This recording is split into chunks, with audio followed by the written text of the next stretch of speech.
Good evening, everyone. Welcome to tonight's xLights Gems presentation on Introduction to Creating a 3D Layout with Jon D. And again, thank you, Jon D. And take it, it's all yours.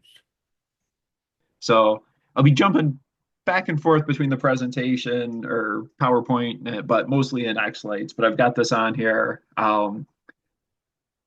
Thanks, Andy, for doing all this and getting this together all the time. And I'm going to talk about 3D and xLights. And I like to call it a different perspective, not only because it's not just 2D, 3D adds a different perspective, but I have a slightly different way of doing it that other presentations that I have seen on it. So, as with xLights, there's a bunch of different ways you can do everything. I'm not saying mine's better, mine's worse, anything like that. It just gives you alternatives, and hopefully, we'll teach you a few things that maybe you haven't seen before. A few disclaimers with things on this. 3D is not for everyone. It takes a lot of time and a lot of effort to make a 3D layout, and it may not be of benefit to you. If you just have a traditional house that's in the middle of a block where somebody can only really see it from the road, you're really not going to gain too much from it. If you have a corner house, yeah, then maybe you got a little more going on. If you got a big yard or if you're doing a walkthrough display or something like that, then it's probably worth it to you. But if you just have a traditional one, don't think you have to go into 3D. Most people do not use 3D. It's an option, but it's not something you have to do. And keep in mind that xLights currently only renders in 2D view. So you can set different perspectives of where it does fit from. By default, it's just going to be in the 2D layout. You can set a different perspective and change where that's from, but it still only renders in 2D.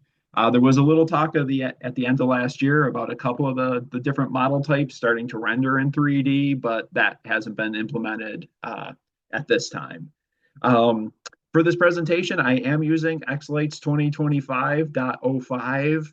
Keep in mind that things change over time, and as changes come into that, this presentation may not be valid for newer versions of that. So I just like to put out that when somebody's watching this video in the future, so they know how outdated it is and things may be very different. So now we'll jump right into xLights, and I have here a very blank show folder. I just started a new layout here so that you could see where you're jumping into right from the get-go. I'll do a quick assembly of a 3D layout, and you can kind of see how that's going to come along. So when you get into your layout, there's a little checkbox down here for 3D that is by default not checked. If you want to do your screen in 3D, you just simply check it. Pretty easy. Draws a nice little grid on the ground, or what your ground would be, and gives you the ability to start placing things in there. But I like to set up a few things before I start placing any of the models in there, just to kind of make life a little bit easier in the long run. If up here at the top you click on the 3D objects area, there's additional information that you can change in here, and then you can start to manipulate how these things look and feel and what you want to do with that. In order to add objects or change anything in here, you go over to the Add Object under here while you're in the 3D Objects tab. Go to Add Objects. Gives you the ability to add images, grid lines, which is what we're seeing in green down there, terrain, mesh, and ruler. I'm not going to talk about the image and the terrain too much. Those really aren't used that much. The image you can use, but it's most people are using a mesh in there. I'll mainly focus on the other ones, and then we'll throw in some models and just some very basic sequencing tips and tricks on this. Um, One thing to point out when you select something over here or over here, it'll be highlighted in white around the edges of it. And then it just starts to display these three little arrows on there, which you zoom in. To zoom in, you use what I use is a center mouse wheel to scroll in and out on that. And then to drag side to side or to spin, hold down the right mouse button. I'm sorry, left mouse button to spin and rotate in any direction. Hold down the center button or the mouse wheel if you want to pan around. And like I said before, zooming is the center wheel. I'm going to be doing a lot of manipulation with a lot of those, and unfortunately, you can't always see what I'm clicking. I'll try to point it out when I'm doing something major with it, but that's how you do move around in 3D. But I'm zooming in on here, and you can see these three little arrows. These arrows can change if you're going on here. If it's an arrow, this is for moving. If it's a box, it's for scaling things. And if it turns into the box with the little arcs on there, that's for rotating things. I'll talk about more on that later. The important thing I want to talk about right now is what these arrows mean. These are your X, Y, and Z orientations so that you know where they're going. And they conveniently go in the order of pixel layout, which we're all kind of used to in here, which is the R, G, and B. So red is the first one, which is X. Y is up in this case because xLights started in 2D and we didn't really care about the Z. So X is to the right now, Y is straight up, Z is coming towards you in the positive direction. A little tip for you, if you kind of get confused on which way is positive and negative on this, is there's a thing called the right hand rule. If you take your right hand, hold it up in front of you, stick out your thumb, stick your finger straight up in the air, kind of like you're making the L for a loser sign. If you've done that yourself or have kids, I'm sure it's happened at one point or another. And then you take your middle finger and you point that kind of straight at you. Those fingers will more or less go in the three different dimensions, and those are your positive dimensions for all your axes. So as you move that around in different directions, your hand there, keeping that same orientation, you can kind of see how things move around like that all the time and which way positive Z is. Usually that's where people get confused because positive Z is coming towards you, not into the page. This is something that is done by xLights, but it's also done by a lot of CAD programs, a lot of different 3D type things use that same orientation. It's a good tip if you start getting confused around and you rotate over here. And now I'm not sure which way I'm looking at. These arrows are telling me the positive direction, but which one was X, Y, and Z again? Red is always X, green is always Y, blue is always Z. And then you've got the orientation separated like that. So hopefully that will help a little people if you get a little bit flipped around with that. Um, as I said, by default, we have the green on the bottom, which shows ground. It's kind of convenient that we're also using green for the Y because this axis here is going to show you your X direction and your Z. This Y direction, you can't set anything on this grid because you're essentially looking up at it from above. You can't get it set perfectly, too easy, but the green kind of goes away. You see the green grid that's there. So it works really convenient that way that you can see that. But it's just called grid lines by default. If you're going to be adding a bunch of stuff in here, I like to change it to something simple, call it ground, so that I know exactly what it is. This is my ground surface. This is where I'm going to start building my layout and doing everything on there. By default, it comes up with these line spacings. It's got a width, it's got a height. You can turn on and off the center point axis on here. This is your zero location. Anything to the right or the positive directions are over here. Negative directions are over in this side, depending on the axis that you're using. You can also use a point to front, which is the purple arrow here. This is great if you start spinning around and getting things too rotated, especially if you were to click on this and start spinning around here. You'll notice that the whole thing changes, but that arrow stays the same. So you know where you are as you're spinning it around, what's supposed to be the front. If you get lost and can't figure out where you're supposed to be, right click, hit reset. It'll reset your perspective. Well, it should have reset your perspective. But I'm going to go over here, and because I spun that all around, I know 0, 0, 0 will get me back to mostly where I want to be. But actually, this one, I want to make 90. Yeah, I really screwed that one up. So I am going to come back in here, and I'm just going to delete that right out of there. So I don't want that anymore. And I'm going to make a new grid line, reset my viewpoint. And now I want to rotate about my x-axis, and I want to make that minus 90, which is what it was before. You notice that these numbers changed, not too big of a deal right now. Don't do what I just did playing around with it there. I was just kind of showing you what you can do to spin around with that. I generally do not turn on these check marks, but if they're convenient for you, you can do that. One of the things that I do a little different than other people is I like to add a ruler in now so that these grid lines make sense right from the get-go. A lot of other people will start to pull in a 3D object, like a picture of their house or something like that, and make the grid fit their house. I do it in the opposite way, where I'm going to add a ruler now and force my grid to be the same size as that ruler. So this just added a ruler, which is just a simple line up here. And I'm going to take this and I'm going to look around here, click on this ruler, and you can move the ruler around anywhere you want to go. Normally you would size that in some of the other presentations, like I said, to be a certain length. What I'm going to do is I'm going to come over here to the right side. Or left side. I've opened up the size and location, and I'm going to make the world X, Y, and Z, which are the same as the start point on the green square here. I'm going to make these all 0.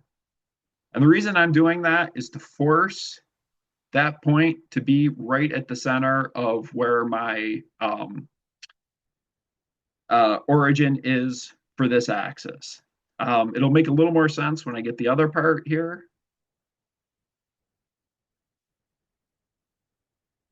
Yeah, I don't know what I'm doing, what happened here, because that is not in the right location. That should have put that right at the center. So let me go back to this grid line.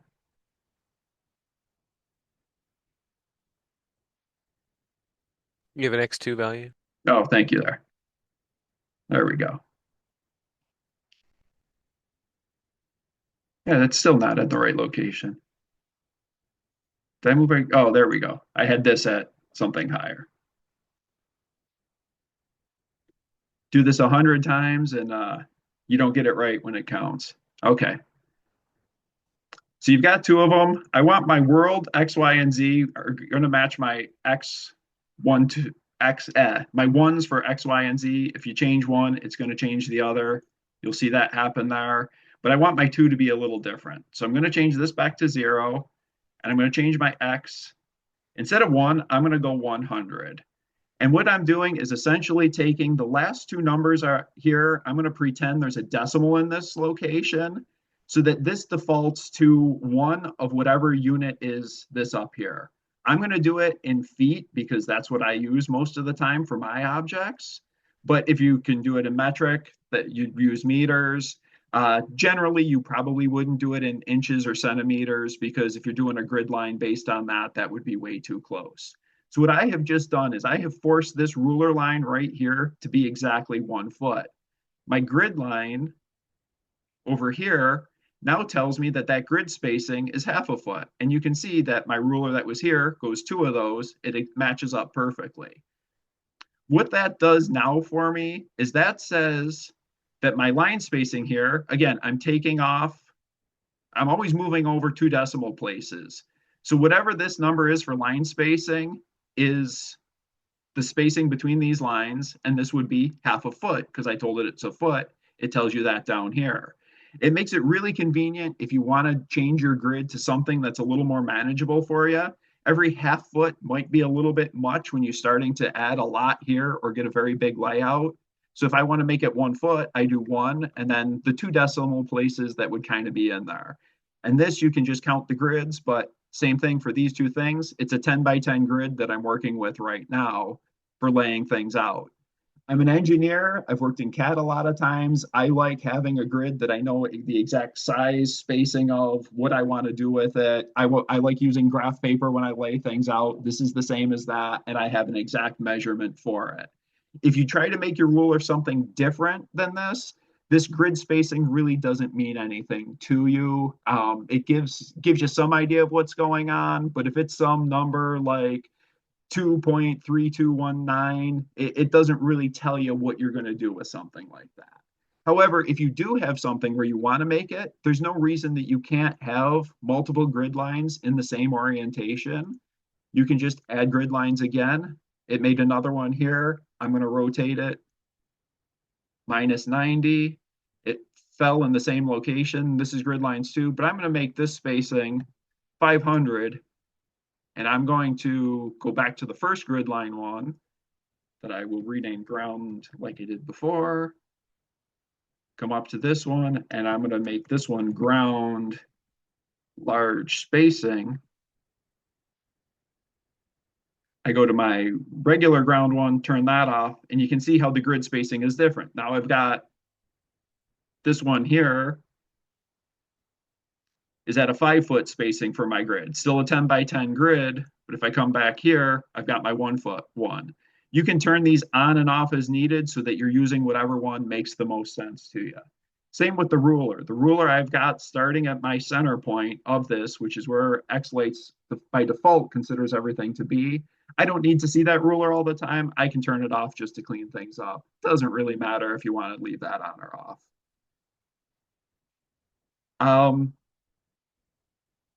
Generally speaking, I don't think anybody just has a simple 10 by 10 lot. So I'm going to make this a little bit larger to be more like my entire yard. Just for simplicity's sake, let's just assume we've got a 50-foot yard. Again, you take your 50 feet, multiply it by 100, essentially, move 2 decimal places.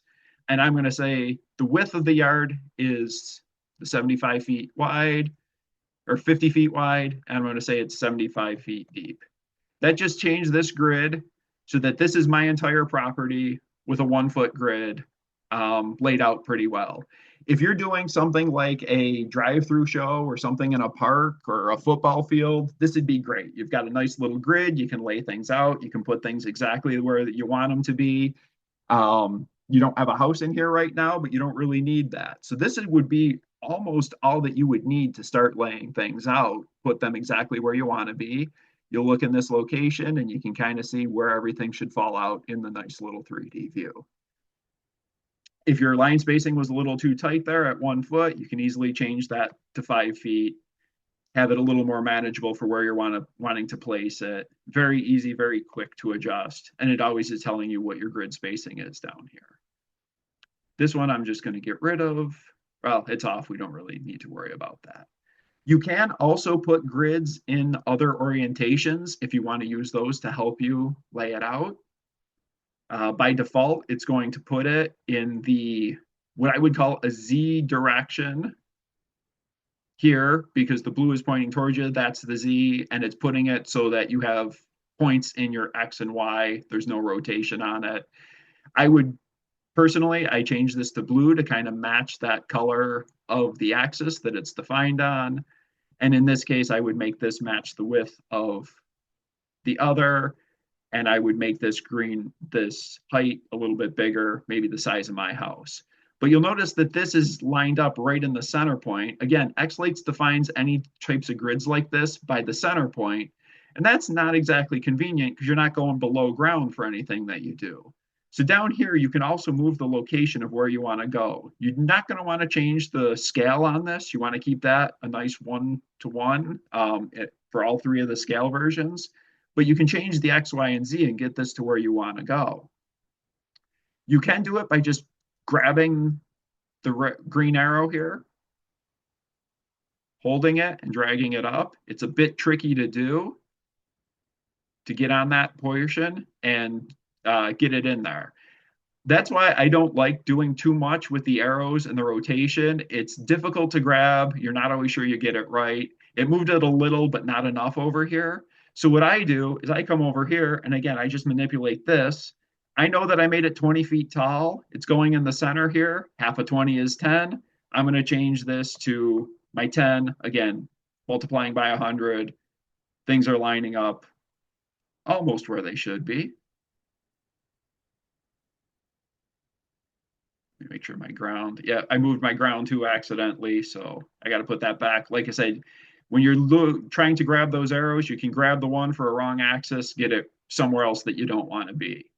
So now I've got a nice little grid here when I'm placing things. Not only can I place it on the ground left to right where I want it to be, but I can make it as tall as I want to be using that ground for a reference. Again, where this put this by default, it was in the XY plane. If I want to do it for the sides of the house, assuming this was the front of the house, you can just come over here and you can manipulate your rotations to see where you want to go. I'm going to turn off this ground just to make it a little easier. Jump back to this grid line and say, okay, how do we want to rotate this? Which direction do we want to do? Well, we know we want to rotate it about the green here, spin it in the couple of different directions. It really doesn't matter which way you go for this particular thing, but you can see over here as I'm moving it over on the left-hand side, it's changing it for the minus and the plus. If you're going to want it to be perpendicular, it would be a minus 90. We'll come back over here, turn this back on. And you could see this theoretically would be the side of your house. If your house was offset a little bit, again, you can come in here, you're on this grid line one, and I want to move it in the red direction, which is the X direction now, and I'm going to move it over 20 feet. And now that could be the side of my house. You could use this alone to start laying out everything. You don't need to put an object of your house in here. Sometimes that just confuses things a little bit more for people, or they don't know how to get the OBJ file. They don't know how to get all those scans. So you could take it from this point and start to add props right in here because you have points you can kind of lay it out on. You have a ruler defined so you know how far things are. You switch back over to your models tab and you can start adding things in there as you see fit. You do just have to watch because it's going to default to the XY plane at the 0 axis when you start to draw everything. It may put it too low and below ground. You can manipulate that up. But if you're drawing something like a polyline and you start picking points, you might think you're going front to back, but you're not really going front to back. You're going just to side. Just something to keep in mind as you're doing things. I'm going to delete that one out for now. We have this here. If you're worried about where it actually is or how long this is, you can simply come over here to dimensions. It's going to tell you how long it is. Maybe I don't want that to 17 feet. I can change it to 20 feet long. It automatically adjusted that. If I were to zoom in on this and count all the little boxes, this should be 20 boxes if I was perfectly lined up with an edge. Another thing you can do is you can come over here to your coordinates and maybe I know exactly where I need this to be lined up. Let's say this is my sidewalk up here and I want it lined up a certain distance with the sidewalk because it's going to be there. Again, since I set my grid here as defaults of a certain increment, it's going to default to where it is. The center point, which was right about here, everything this side of it in the X direction is negative, this side of it is positive. If I want it to start 15 feet over exactly on the left-hand side, I made that 15 feet. My Y, it's 3.5 feet in the air. Let's say that's close enough for now. It changes those. I made it 20 feet long, so the difference between X1 and that, taking the signs into consideration, exactly 20 feet. I know I have a 20-foot line that if I were to save and click on the line again, it's going to update down here. It tells you exactly where it starts, where it ends, how long it is. I like using this over here as a quick tool to be able to manipulate things and get it to where I want it to be. And that's why I set the grid the way that I want it to be when I do that. But it can be very confusing for people when you don't remember where your origin point is here and that everything on this side is a negative X, everything on this side is a positive X. Gets a little tricky. So another thing I do, and I'm going to delete out this model. Well, I'll leave that model in there for now. I will turn off this grid line. Instead of having it so that I have my property here, I'm going to move my property over half the distance of the width to force everything that I'm going to put within this square to be on there. So my width is 50 feet wide. I'm going to change this to 25 feet wide. You'll notice that my ruler that I still left on goes right to the edge right now. I still have a 1 foot spacing on my grid. That lines up perfectly. That means everything over here is now in the positive direction. You can do the same with the Z. I have this as 75 feet deep, and I can change this to 3750. And now everything here is in the positive direction. You just have to keep in mind that you're starting from the back of your property or whatever this is. I'm just calling it my layout, my property, whatever you want it to be. And you're working forward. That can be a little bit confusing to some people. So if you want to go negative with that, everything will now be in the negative direction, starting from this point going this way, -1, -2, -3. But it's consistent from this point going backwards. You just have to remember you're always using a negative in front of your Z instead of a positive. I'm going to keep it that way because it's a little bit easier to understand, especially when you're trying to push a house back from the front. Or if you look when you're drawing these lines by default here, you're putting them right at the 0 until you move them back to where they need to be. You'll notice that this line didn't change. It stayed where it was. If I wanted to manipulate that now so that I force that to a certain location, I'm going to move this over maybe 0 to get it right at the edge of my property line. I still want it 20 feet, so I move it over there. I have an exact 20-foot line right at the front edge of my property line. If you want to build your house where you know it is on here, you can start, if you know the dimensions of what you're doing, you can start picking these lines and moving them to where you want to be. You could draw a polyline here. Like I said, it's going to draw it at Z is 0 for everything you want to do here. On a polyline, hit the escape key to stop drawing. Everything is right at the front edge. Unfortunately, this is where the hard work with 3D comes in, is you have to put all these points to where you want them to be. You can click on them and push them back based on the arrows to get it to where it needs to be. Or you can come over here for all these points. They start with the green square. That's why these are green. Move each location exactly where to the coordinates you want to be. Come to the next point, move that to where it wants to be. Again, that's why I like this little grid over here. It makes it a little bit easier. If I know I want my X on this one to be 0, I want it to start, Y is ground level. Z, I'm going to start at 20 feet back from the sidewalk. It put that point exactly where I need it to be. My next point, let's say I'm going straight up from that. I'm going to be X is 0. Again, X is left to right. So if I want it to be straight up above this, the X matches, the Y is going to be taller. Let's say we're going 10 feet in the air. The Z is the front to back. That's also going to be matching there. These points now are now perfectly aligned front to back, left to right. The only difference is they go bottom to top. You can start building your house that way, just kind of using that logic with it.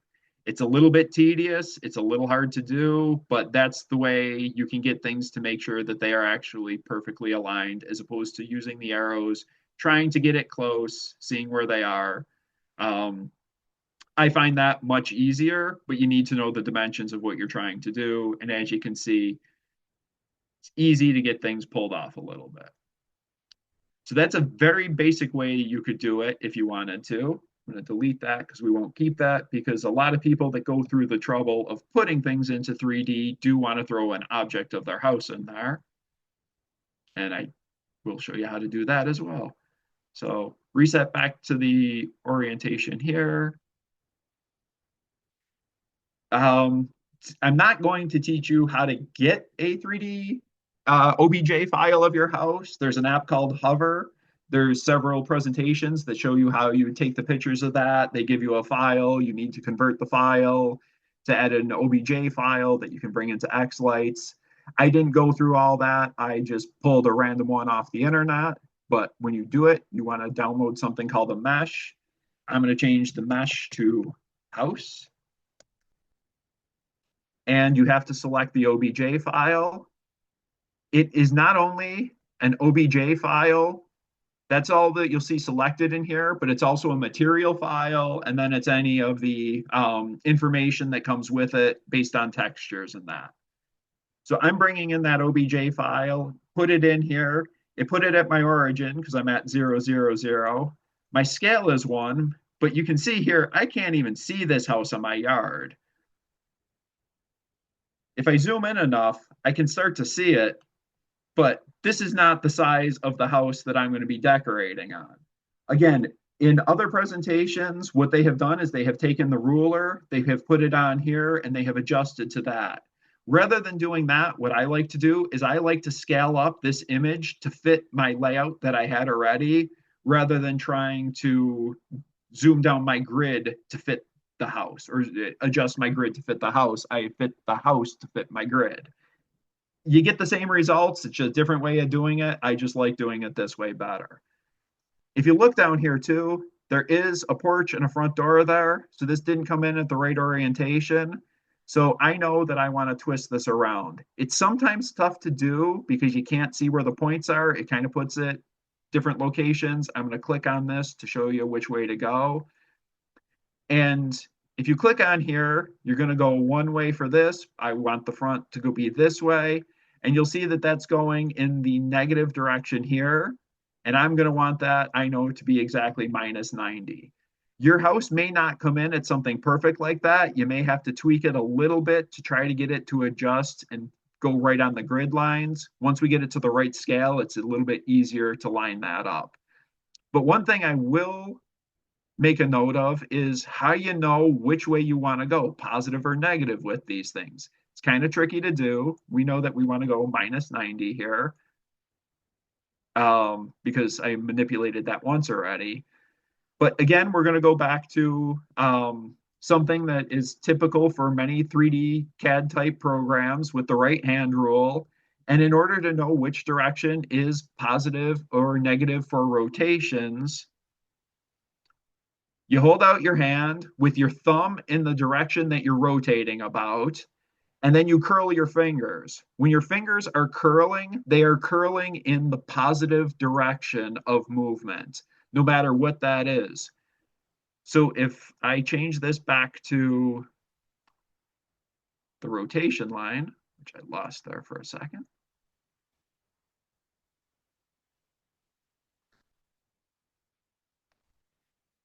Rotating about this axis, my thumb would be pointing up in the air.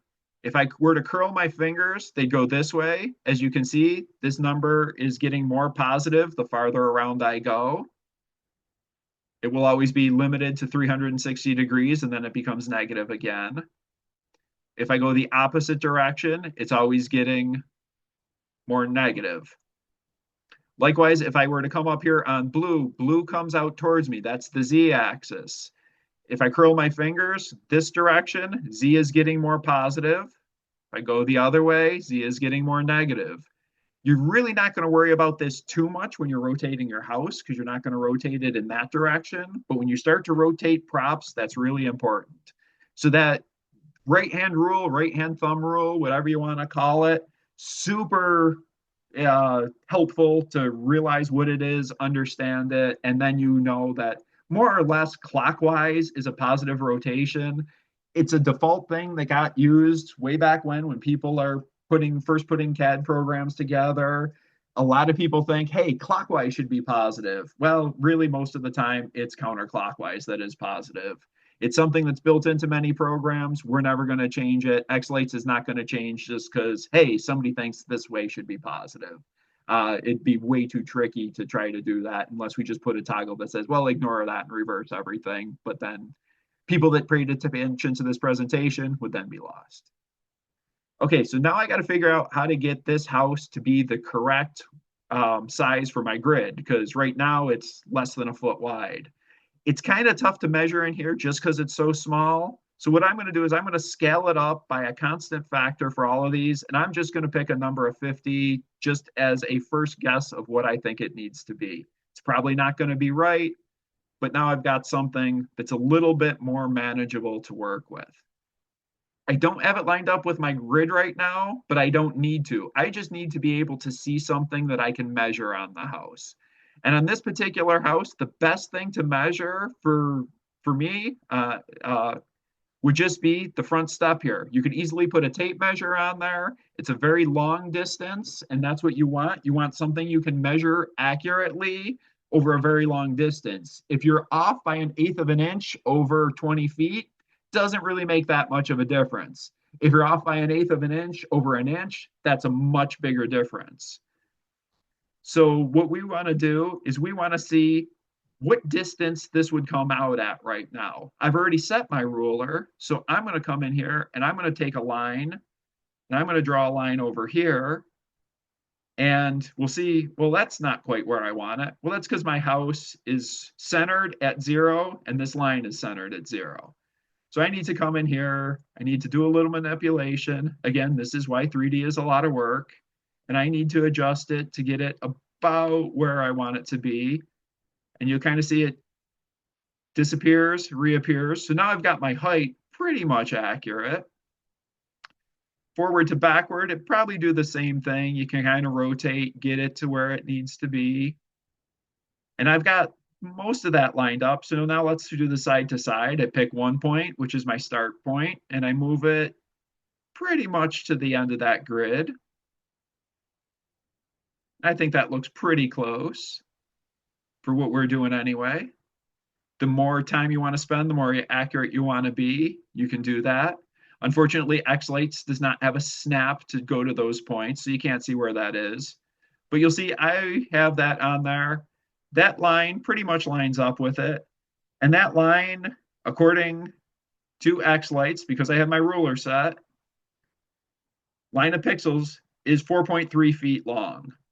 So I know that that is not realistically 4.3 feet long. I go out there, I measure with a ruler, and I see what the actual distance is.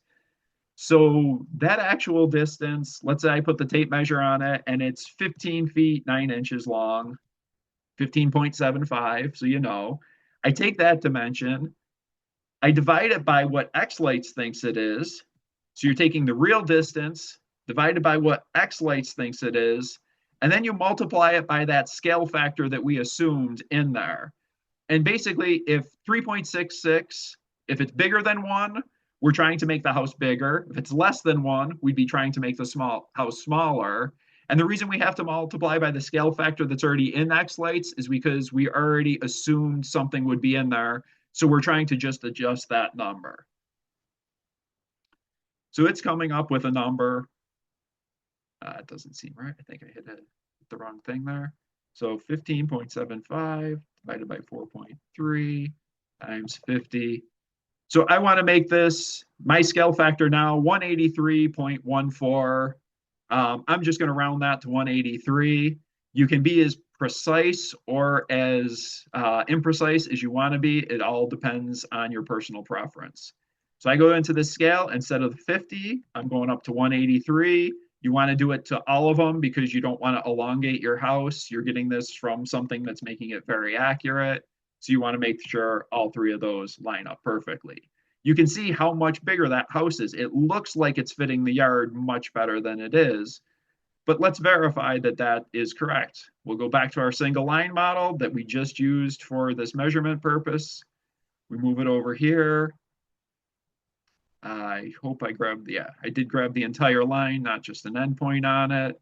Again, it takes a little bit to manipulate things to get it into the right position. I'm kind of just ballparking it for the presentation to make sure that we're relatively in the right thing.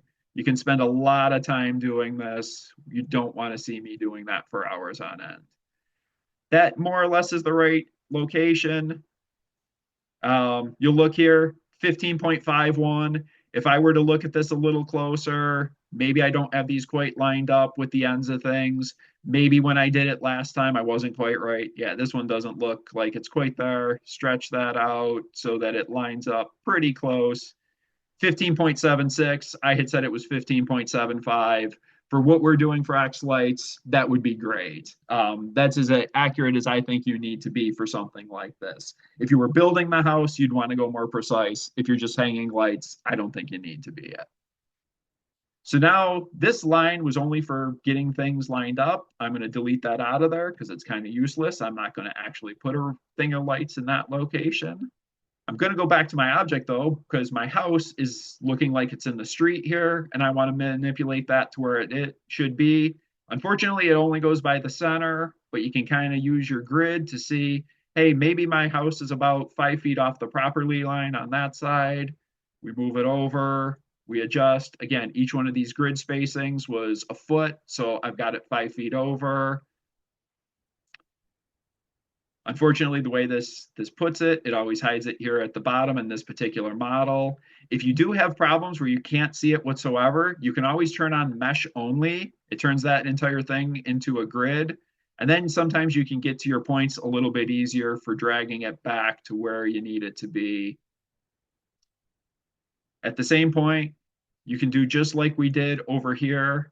And if you know the distance from the center of this to that, you can figure out what it is, or you can just kind of guess and say, hey, let's say this is going to be 30 feet over exactly, and we're going to go minus 35 feet back.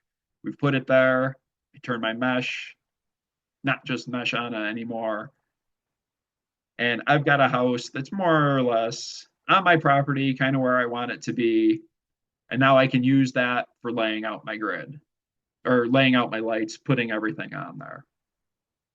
Again, unfortunately, xLights does not have a snap to feature with any of this. So when you go back to your models and you start adding your polyline, it's going to be the same tedious process as it was before, that you can only add your lines in one location, and then you have to kind of draw them and get them to where you may want them to be. This is why 3D is cumbersome and may not actually be for everybody, especially if your house is, like I said, in the middle of a block or something. The good news is, as you're manipulating things around here, you can kind of see this disappeared into the house. If that becomes a problem, go on your house, turn it off temporarily, go back to your model, pick the point, move it over, or again, just come over your size and dimensions here, know which one that you're on, and you can manipulate that to wherever you want it to be.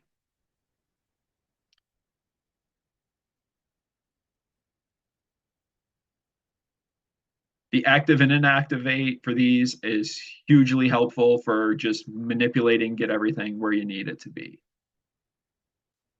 So I'm just going to put this roughly where I want it to be. I know it's there. I kind of look and see it's a little off the house. I'm going to move it over a little bit more.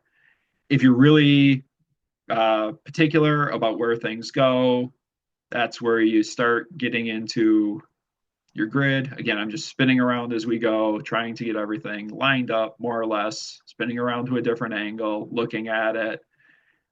With the grid spacing down here, again, you can manipulate these to exact locations, make sure everything lines up perfectly. It's just a little tedious. It is not just for polylines, however. Anything that you pull in will come in 3D now. So your mega tree, you put it in there. This one came in quite small. Since we set a ruler, there's dimensions on it that shows how big this is. It's only 1.5 feet tall. That's the width and the depth on there, which will generally be the same. You can adjust this either by manipulating all three of these or the scale factors. I personally like the scale factors to try to force this to where I need to be, especially if it's got depths on here that I'm not quite sure that I want to mess with. But you can do either one. If I know this is going to be a 10-foot tall mega tree, it's on that. If I want my width of that mega tree is going to be 6 feet wide, it's also going to be 6 feet deep. I have a very accurate thing. Unfortunately, it put it way too low. The simple solution for that is to right click on it, click aligned with ground. It will make the bottom of the box even with the ground. And now you can see that's actually pretty close to where it would be. I might be a little bit off with the height of my house, but if these are 2-foot steps, 6-foot or 8-foot height there, this is a 10-foot tree, lines up pretty good. We know that we've got an accurate representation here of what we need. And that's where 3D is super helpful, is how much room do you actually have in your yard? In 2D, you don't quite get that, especially with the depth.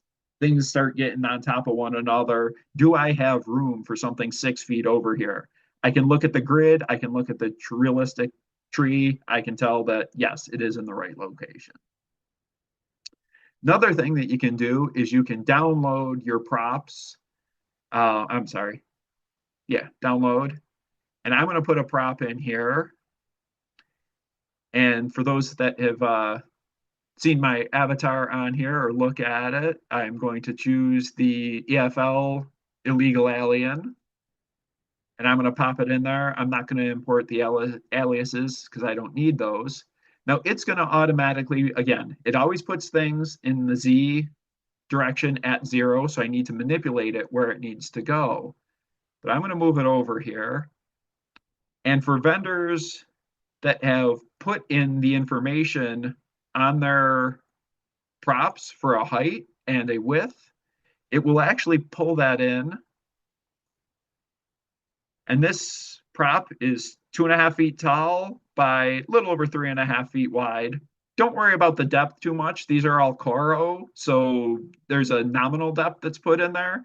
You kind of see you lose a little bit of the lights here. It's kind of tough to see what's going on. In your 3G object, you can go to your house, you can change the brightness. I'm going to change that down to 20%. I can still kind of see it, and now my other models will show up much better. I can see exactly where this is. I'm going to put it right at the edge of the house.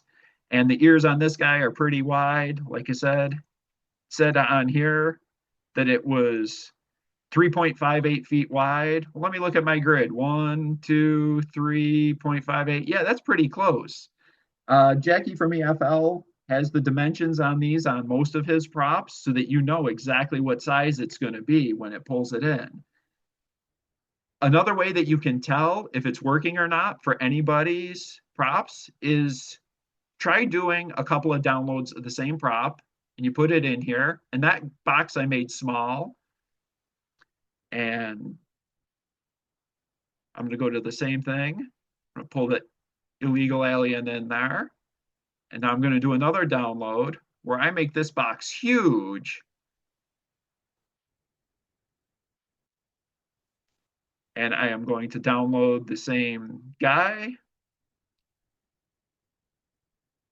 It scaled it to exactly the same size. If we were to line these up next to each other, didn't matter how big I drew the box, it pulls it into the correct size. That's because I have the ruler set. You can do the ruler in 2D or 3D, but it is fantastic when the vendors take the time to do that and put it in there so that you know it's the right size, because you don't have the Coro in front of you when you're doing this most of the time, and you don't want to spend the time measuring it. So it is really helpful when that's in there.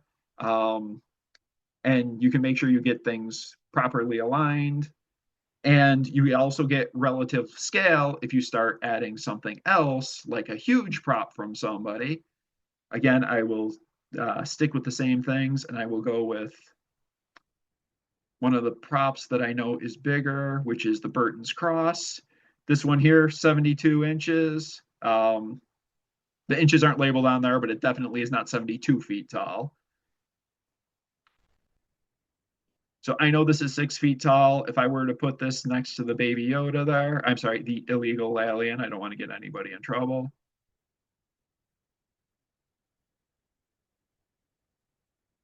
You can see the size difference between the two of them. This one's 2.5 feet tall. This is 6 feet tall. That looks about right. If I lined them up perfectly, you could really see the difference there to be able to tell one is much bigger than the other.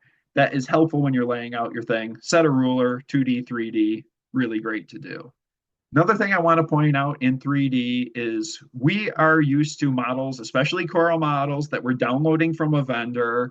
We think of them as being one direction because we pop our bullet pixels or whatever type of pixels through them, and we only look at them from one side. We don't look at them from both sides.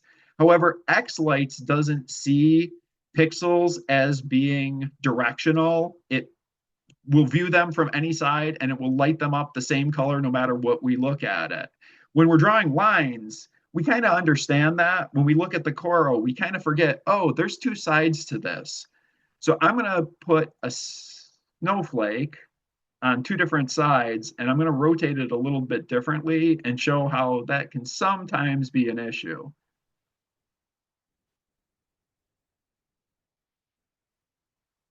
So here's a snowflake that I pulled in. It's got the right size on it, and I put it in, and actually I should have done it in a different direction. Let me get rid of this. Like I said, a lot of times it will pull things in at the 0 plane, but it will also pull in things if you're oriented a certain way. It will attempt to put them in the right rotation for things. It doesn't always work. You can manipulate that on your own. But you can see that it put this, since I was looking at the side of the house, it puts it more towards the, I guess that would be the YZ direction. And I can put this snowflake on this side of the house. And now I'm going to copy that flake, just Control C, Control V. It made a second version of that flake that it kind of hid inside the house. I'm going to come down to my location here. I'm going to move my X over to 60 feet. See if it popped out the other side. It did. Doesn't matter exactly where it is, but we're going to put it kind of in this direction. Both of these right now are identical flakes that if we scroll down here, have a rotate Y of 90 degrees because we're rotating about the axis that's sticking up in the air. We don't want this facing forward. We want this facing the side of the house. Both of them are exactly the same, so they're going to do the exact same thing. The problem is sometimes we start putting things on each side like this, and we don't want them to do the same thing when we're doing a sequence. So I didn't get into too much of the sequencing. I'm just going to get into a little bit now because this is where a lot of people run into problems with this. And we've got the two flakes there. I'm going to throw a bars effect on that. Come on. Here we go. I'm going to run it to the right-hand side. 4 colors. Default render style, which renders on what the model is by default. We talked about render styles in some other presentations. If you look at the model preview for both of them, they're both going in the right-hand direction. You can see nothing's really different there. If you go into preview over here, you can see we're going in the left-hand direction based on what we're seeing on the screen. If I flip over to the opposite side, we're going in the right-hand direction. Why is that? xLights doesn't know that we're flipping around and looking at it in 2 different directions. It's only looking at the model to know which way this is. We rotated this particular model the same as we rotated the opposite model. And I'm going to go back here to my 3D objects. I'm going to turn off my house. Back into my sequencer. Click on this. Both of these are going in the same direction relative to what xLights sees because they are rotated in the same direction. It's rendering them from the opposite side because this is what it sees as the right. This is what it sees at the left. Some people will come in here and change these around so that they aren't doing that, which is all well and good. Instead of 90, we'll do it minus 90. It looks the same in xLights. You can't physically tell the difference on the prop between this one and this one. They look exactly the same. They're a nice symmetric prop. You come back into your sequencer, you click on them. Now they are going in opposite directions because we rotated them in the opposite way. This one's still going to the left because I rotated it that way. You don't know which one really is going to work for you until you put it on there. This isn't to really tell you which way is best. It's to tell you that there is a difference with the rotation and what xLight sees from the positive and negative direction. What works best for you really depends on your particular layout. I've been talking about having these on a side of a house. So for me, if I was looking at this is backwards. I would want to change this because it's going left when I'm telling it to go right. I would go in here. I would change this particular one to minus 90. And I would change this one to a positive 90. So that when I'm looking at it from either side of the house, it is going to that particular direction. However, if I didn't have this as a house and instead had this as a walkthrough type thing, it's doing the opposite thing and going the opposite way. So you really have to manipulate things depending on how you're sequencing and how you're going to render. Plus, you have to keep in mind that I am rendering this on the particular model and I am using the default render style. If I change this to per preview, it is rendering in, and I got to change it on both because I'm kind of being a little lazy here with this. Per preview, you'll see that these are all changing as one big flake. Again, xLights only renders in 2D. All this layout you do means nothing because this is all xLights sees when it does it. xLights doesn't see that this has any depth whatsoever. If I'm running an effect from left to right on this, it sees this as a line. These particular things here, if they were at the same elevation, would just be a point and they would render at the exact same time. And you will see something like this because this is exactly what xLight sees. It's running a bars effect to the right on each one of these, not both of them. I'll pull that out so it's a little less confusing. Only one of them, it's going left to right. Only one color can be on here because it's up and down. If I were to change this up, it's going up the snowflake. You can see that there, but you don't really see the difference there.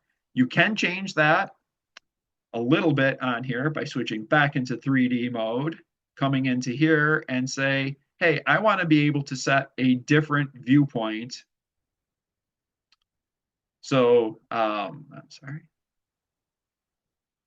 Get out of there a little bit. I'm going to delete this polyline because it just keeps getting in my way of visualizing things. So I want to render things from this particular location. Make sure you don't have anything selected. Save current viewpoint, and I'm going to say this is going to be my corner view. But I'm also going to do one from, let's say, a drone view.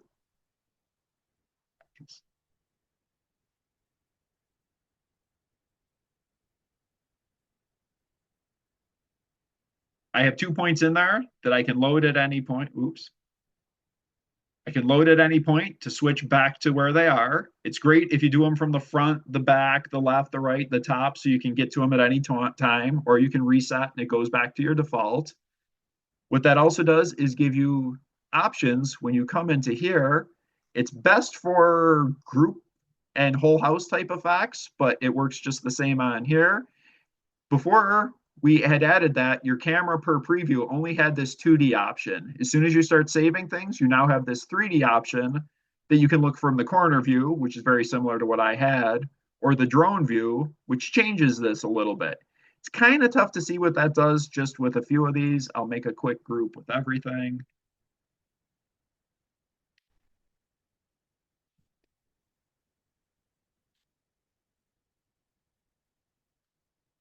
Go back in here. I made it because it was already open, so I'll just throw that into here. Delete that.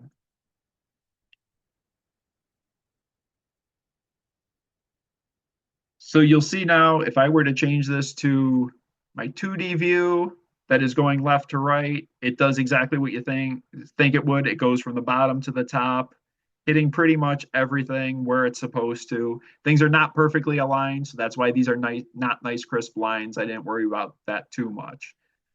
If I change this to my corner view, you'll see it gives an angle because I was looking, you can just load your viewpoint here too, at this. These are nice straight lines going up and down. It's a little bit tough to tell because the grid kind of throws you off, but these are nice straight lines. You can change to your drone view, which is looking at it from up here. Again, kind of straight lines. The more dense you have it, the better off that you can see you have those things. But it gives you much different effects on what's happening in there. Just checking my notes. I'm pretty much at the hour time, which is kind of where I thought I would be. And I think I have covered everything. There's a lot to this, a lot you can do with it. And again, I do it a little bit differently when I lay out my house and all that. So this may be much different than you've seen before. If you do it a different way and you're comfortable with it, don't try changing to this and just confusing yourself with it. But if you like this way and think it'll be useful, give it a shot.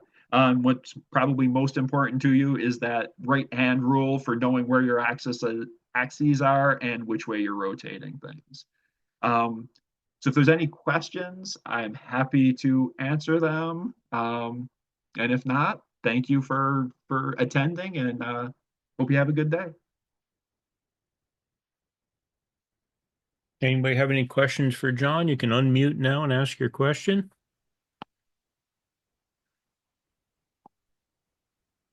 I think we're good. Jon, you can stop your share and Will do. Thank you. with that, I'll share my screen. And I would just like to say we lost a good friend.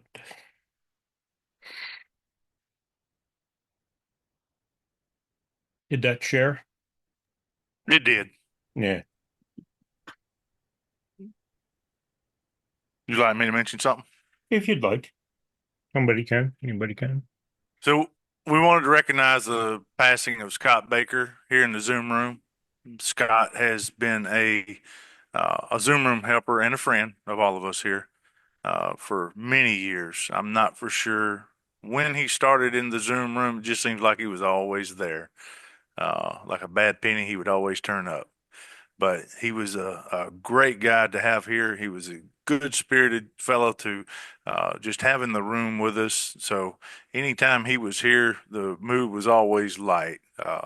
We will definitely miss him sharing his screen with us because that was always a big joke here in the Zoom room for Scott to share his screen. But we lost Scott a few nights ago. Of course, we say we did, but his family did. And he will sadly be missed here by all of us. If anybody has anything they'd like to say about Scott, you're more than welcome to. But Scott has helped so many people uh, in the xLights community. He's touched a lot of people, but he's a lot like most of us here.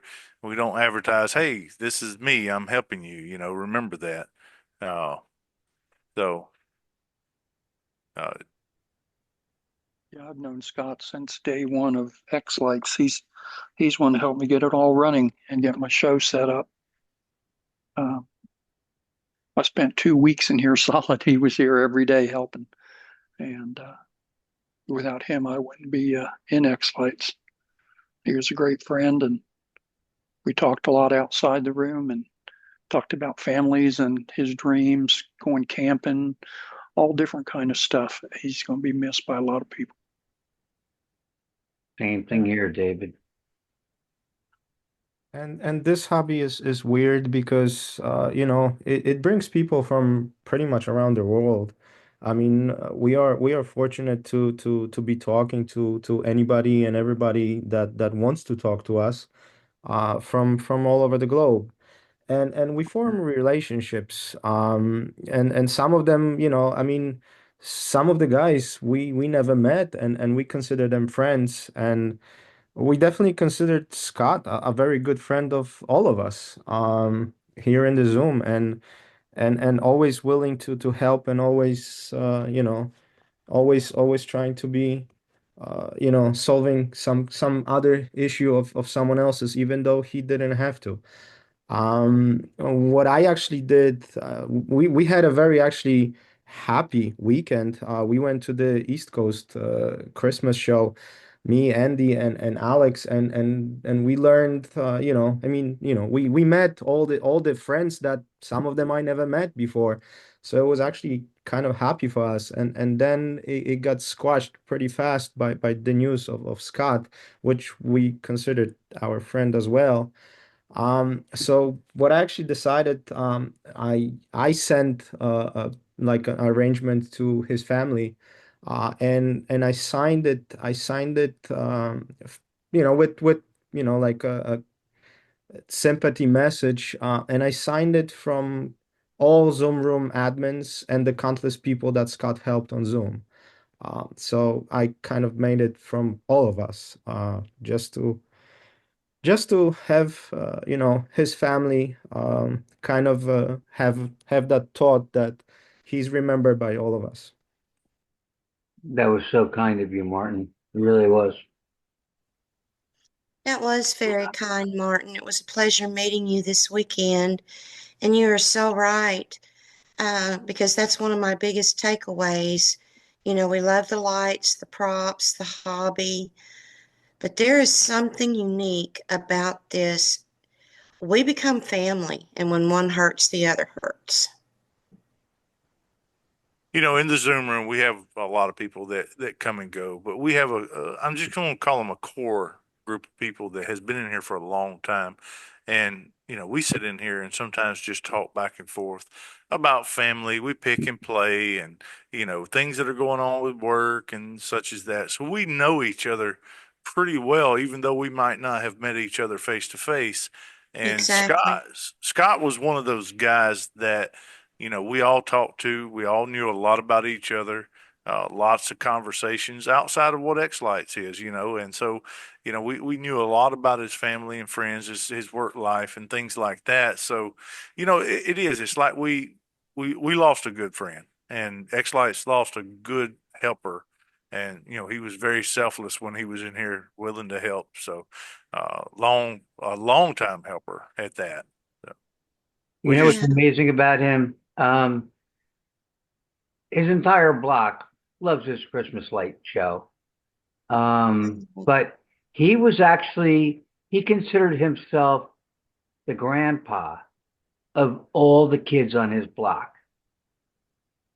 Like That's awesome. he literally said, "Oh, you know, I'm grandpa to this one and that one and this one and that." I'm like, "I thought you only had like two kids." He's like, "Oh no, but I'm grandpa to everybody on the block."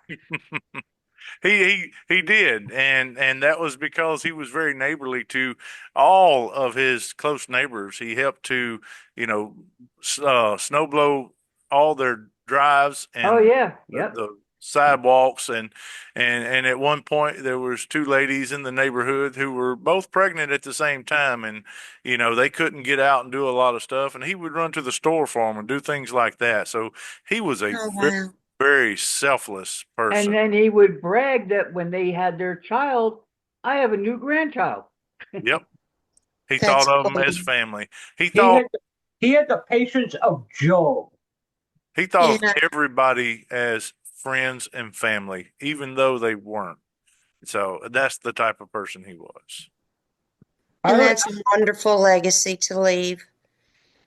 A I lot only, of sharing your I stories. only got to know everybody in here for the last 3 years, and this man had the patience of Job.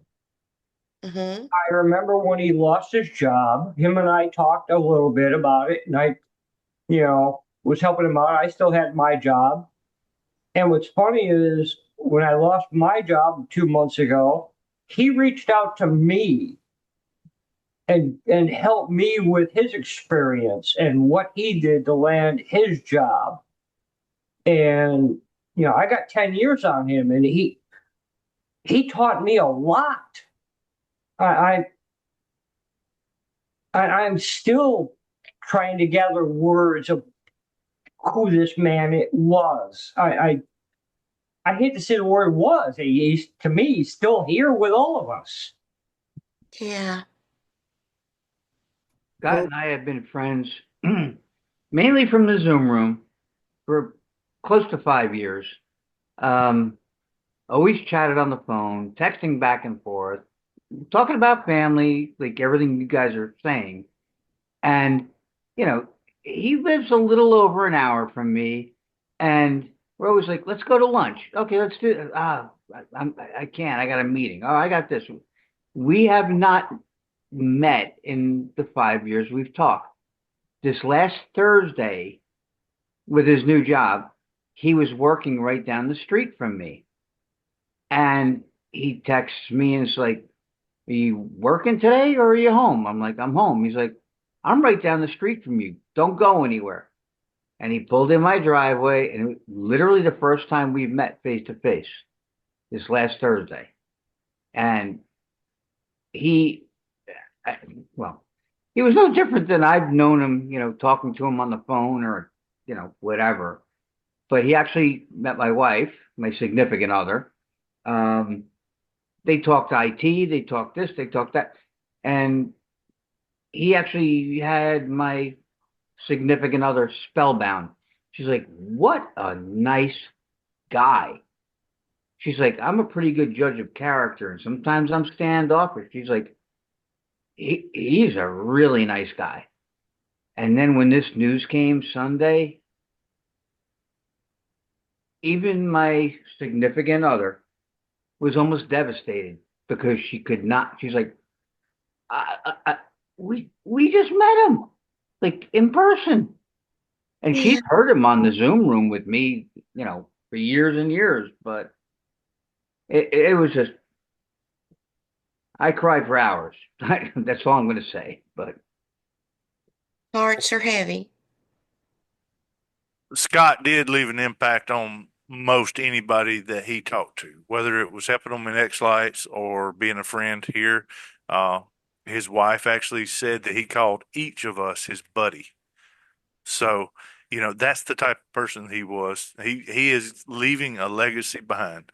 But one thing that I want to say about him that I'm very happy about is the fact that he was a professing Christian. So the man passed Amen. away. He passed away and opened his eyes up in front of Jesus. So I'm happy about that. amen. Amen. Amen. Thank you all.